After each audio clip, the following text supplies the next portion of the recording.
客家人最爱的板条也能够当甜点来吃，而且是 QQ 香香的黑糖板条。今天11节的感动时刻，我们带您到竹东的黄记板条来品尝这一位第2代的传人黄远近呢，为爱吃甜食的外婆研发出的独家口味黑糖板条，运用的是宝山的黑糖，融入了不加防腐剂的板条，这香甜的滋味立刻成为了客庄新美食。今天透过镜头带你来品尝黑糖板条。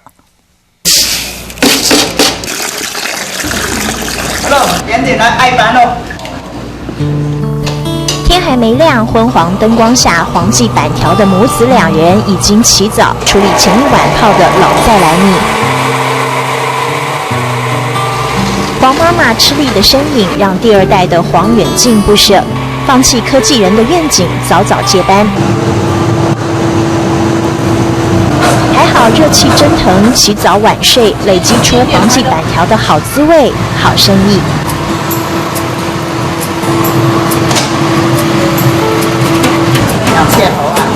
好，这给老店的要放好。我们也都教育客人说，我们这个板条不添加防腐剂，那保存期限的话，就只能最短的时辰啊。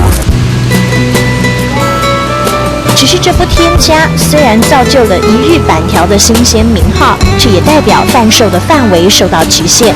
这时黄远近的科技背景给了希望。我想把之前在公司学的一些真空的技术，把它运用到我们的板条上面，看能不能把这个保存期限再延长。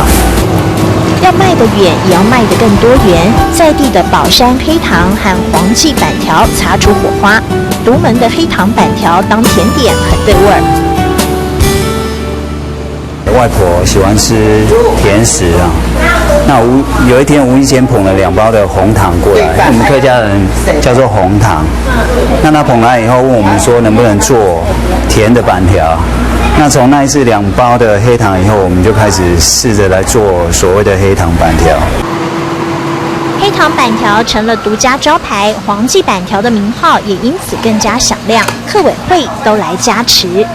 我们这是很传统的产业，那从以前一个没有品牌的一个制作，到现在客委辅导以后，我们有成立自己的品牌，那我们也自己的 logo。黄远近的泰座也加入推广的行列，客家板条加上客家酸菜、客家萝卜干，还有板条蛋饼和寿司。黄记板条第2代的努力赢得客委会的青睐，协助包装盒的设计，果然不负众望，在伴手礼的评选中名列前茅，在客庄的美味里拔得头筹。轰轰作响的机器声中，细致如丝的米浆倾泻而下，经过高温的洗礼，白色的板条 Q 弹，黑糖的口感甜蜜。